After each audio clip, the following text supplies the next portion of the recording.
And what I have here is topic D, right? Again, November 21.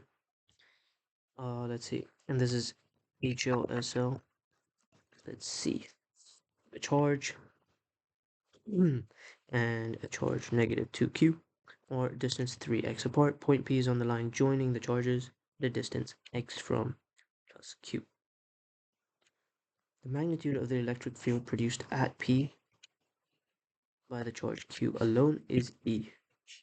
What is the total electric field at P? Okay, so the electric field produced here by this one itself is E. And so what do we have? Our electric fields consider how a point positive charge would move, right? So let's just take that as positive. This is how I visualize it. And this as, so they repel, right? If both of these are positive. And what we have is negative 2q, so this is negative. So we'll have, in fact, we should have the exact, okay, and they should attract, right? And if we use our formula, what is E? Let's define that.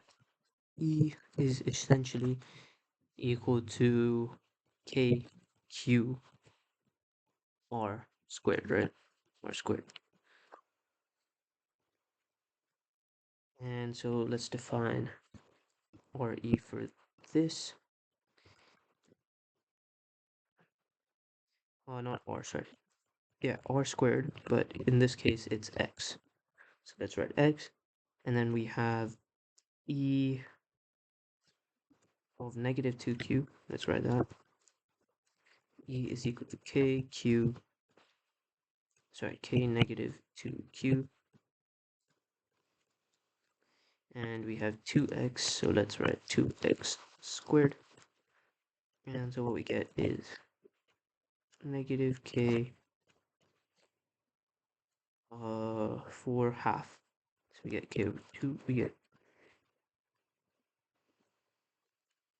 let me just put this half kq x squared, right? Now this negative tells us that it's attractive, right? And so let's write this as E1 and E2. So we cannot just add them or subtract them. We need to look at the direction of both forces and field. And so we have both to the right in the same direction. So they should add positively. So we need E total is equal to KQ x squared plus the absolute value of this, which is half KQ over x squared, which is 3 over 2 KQ x squared. And what is KQ x squared? E1. And so that is just 3 over 2. And actually it's E, not E1. So that's just E. So 3 over 2. And it's to the right. So what we have is our answer is C. Now let's move to question 16. Two wires X and Y are made of the same material and have equal length.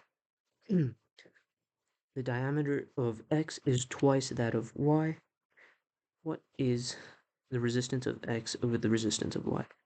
So this is actually topic B, and topic B in the new syllabus, but so I'll cover that later. Let's go to other topic D's. This is 18. Okay, let's do 18. Two parallel wires carry equal currents in the same direction out of the paper. Which diagram shows the magnetic field surrounding the wires? Okay, so we have two parallel wires carrying equal currents in the same direction out of the page. So out of the page. Okay. And so our fields would interfere, right? See, we shouldn't have a line in the middle like this. It should always be, so it shouldn't be D or C. And we can do our right hand rule, see which direction now. If we point outside right hand grip rule, if we point out of the page, then we are moving clockwise this way, right? Our thumbs are curled anti-clockwise. Sorry, anti-clockwise. And that's not this graph, so it's not B either. Our answer is A, anti-clockwise. That's the magnetic field induced in these wires when there's a current. And so we have this, right? And then this wire has field going like this. And so they interfere and create this sort of new combined superposition, right? Interference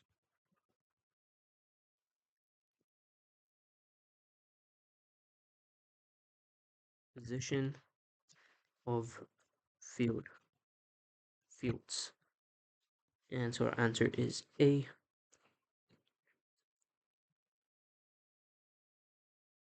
Yeah.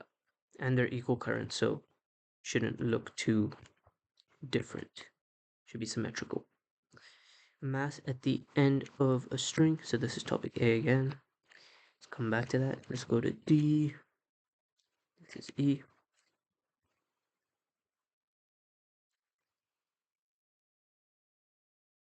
This is not in our syllabus.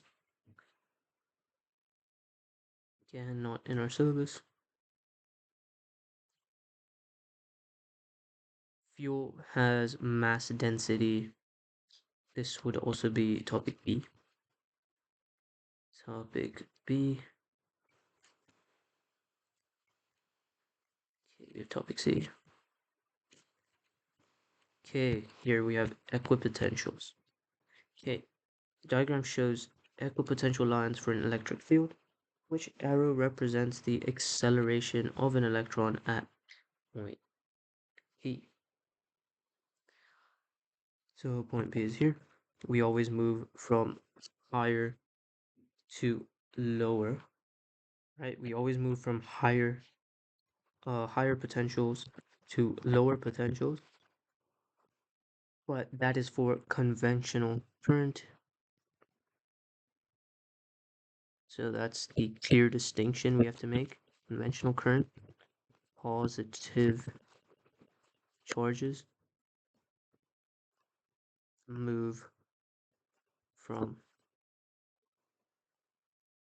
higher to lower potential. And here we have an electron. So it's just the opposite. Electron moves from lower to higher potential. And so that's from this 100 to the 300. So we should have D.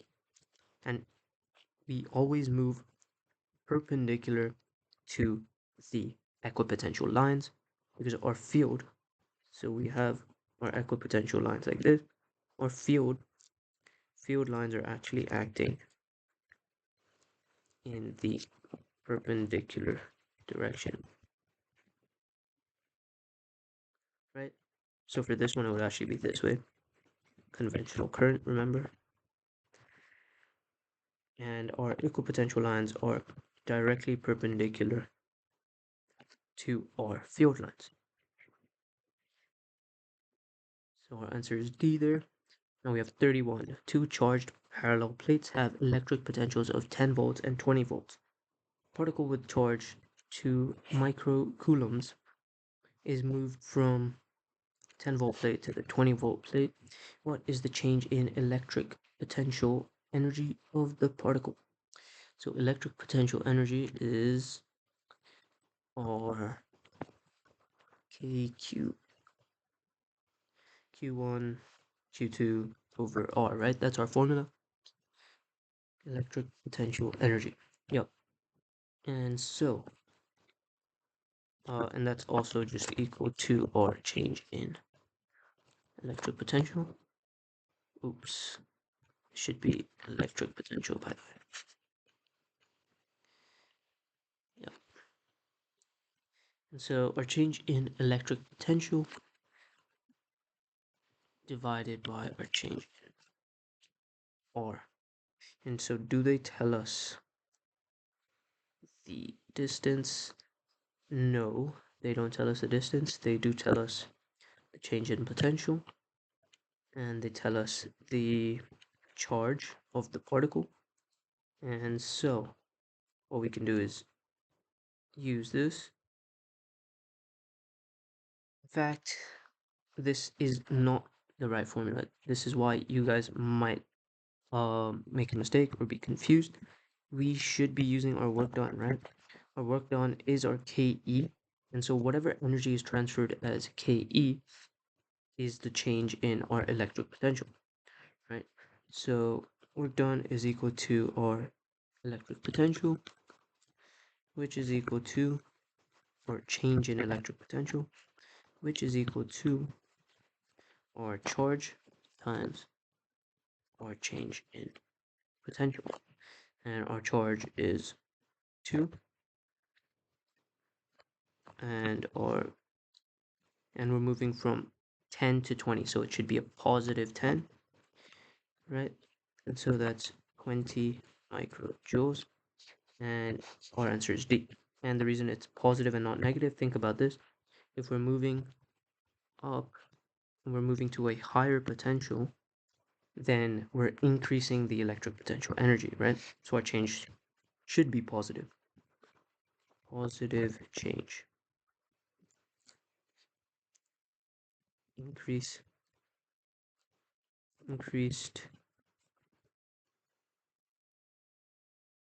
EP equals positive change. So our answer is D there. Now we have question 32. Satellite of mass m orbits a planet of mass m in circular orbit radius r. Was the work that must be done on the satellite to increase its orbital radius to 2r? Okay, circular orbit. What is the work that must be done?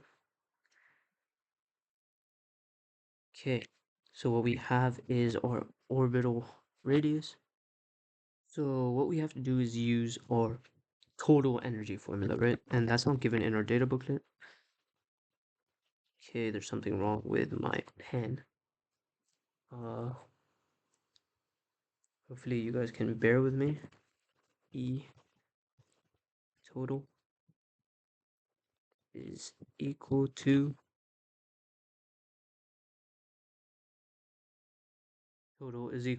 or G M M over 2R, right? That's our total energy. And that's the sum of potential plus our kinetic. Sorry for this pen. Okay. I think we'll get there, right? So now all we have to do is all of this stays the same. The only thing that changes is our R. So we have 2R minus 1, 4.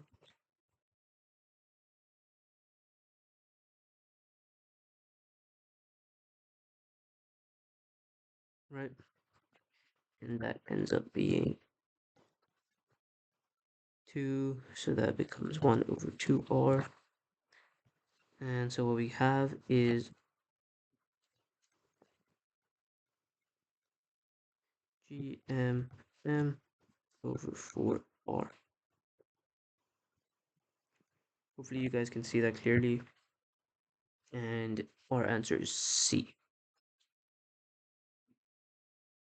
Now we'll move on to question 33. Small magnet is released from rest to drop through a stationary horizontal conducting ring. Was the variation with time of the EMF induced in the ring? Okay, so our EMF, what is our formula? EMF is equal to, let's bring that out, V. Sorry. What we want to use is our change in flux formula.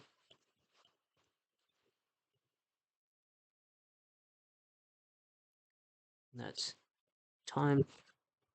Okay. So our n stays the same, don't need to consider that. Or change in flux, our flux is increasing, right,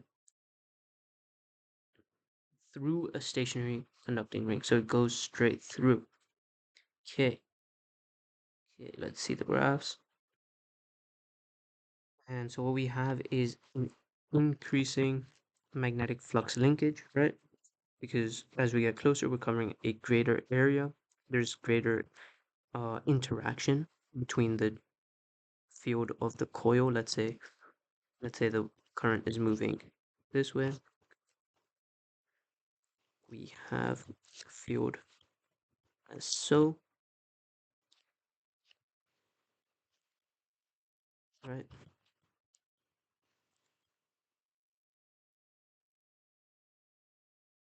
And so there's greater linkage. And so we should have an increase in EMF uh, and then a decrease, right? We're moving closer and then we move away. So there should be a sharp change. And it should be negative as we're going away because the change in flux is negative. So if it was negative before, EMF was negative, or EMF increases in the opposite direction, right? The induced EMF increases in the opposite direction to counteract this increase in magnetic flux linkage. And then it should decrease again and change direction. So we see that here. We do not see that here. We see a change here. This is, we should not see it come back up, as it should remain 0. That's wrong, right? As long as it's traveling in the opposite direction, it never comes back up and increases. So we should only ever have it come back to 0, like here, when the magnet is way too far for any linkage. So it's not this, and we have C or B.